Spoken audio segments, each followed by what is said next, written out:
एक दफा का जिक्र है। दो बच्चे अहमद और उम्र एक ही गांव में रहते थे। दोनों अच्छे दोस्त थे और इकट्ठे खेलते थे।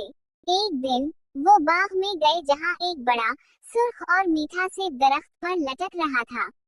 दोनों ने एक साथ सेब तक पहुंचने की कोशिश की, लेकिन सेब सिर्फ एक ही था।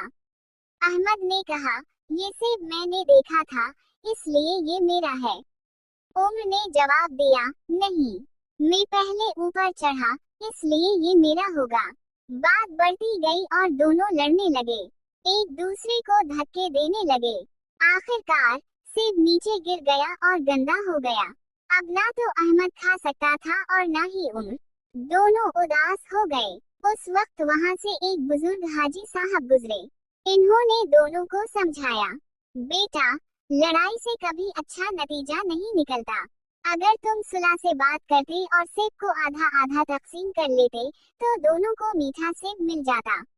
लड़ना शैतान का रास्ता है और अल्लाह ताला सुलह करने वालों से मोहब्बत करते हैं। अहमद और उम्र को अपनी गलती का एहसास हुआ। इन्होंने माफी मांगी और अगली बार किसी चीज पर झगड़ा करने की बजाय मिल बांट कर खाने का वादा किया। आइए हम भी ये अहद करें कि लड़ाई से बचेंगे, क्योंकि ये बुरी बात है और हमारा दीन हमें प्यार और इत्तेहाद का सबक देता है। एक दफा का जिक्र है। दो बच्चे अहमद और उम्र एक ही गांव में रहते थे। दोनों अच्छे दोस्त थे और इकट्ठे खेलते थे। एक दिन वो बाग में गए जहां एक बड़ा सुर्ख और मीठा सेब दरख्त पर लटक रहा था। दोनों ने एक साथ सेब तक पहुंचने की कोशिश की, लेकिन सेब सिर्फ एक ही था। अहमद ने कहा, ये सेब मैंने देखा था, इसलिए ये मेरा है।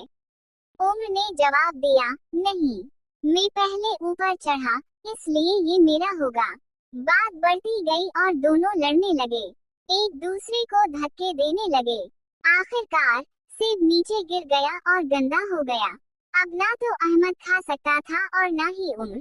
दोनों उदास हो गए। उस वक्त वहां से एक बुजुर्ग हाजी साहब गुजरे। इन्होंने दोनों को समझाया, बेटा, लड़ाई से कभी अच्छा नतीजा नहीं निकलता। अगर तुम सुलह से बात करते और सेब को आधा आधा तकसीम कर लेते, तो दोनों को मीठा सेब मिल जाता। लड़ना शैतान का रास्ता है और अल्लाह ताला सुलह करने वालों से मोहब्बत करते हैं। अहमद और उम्र को अपनी गलती का एहसास हुआ। इन्होंने माफी मांगी और अगली बार किसी चीज पर झगड़ा करने की बजाय मिल बांट कर खाने का वादा किया। आइए हम भी ये अहद करें कि लड़ाई से बचेंगे, क्योंकि ये बुरी बात है और हमारा दीन हमें प्यार और इत्तेहाद का सबक देता है।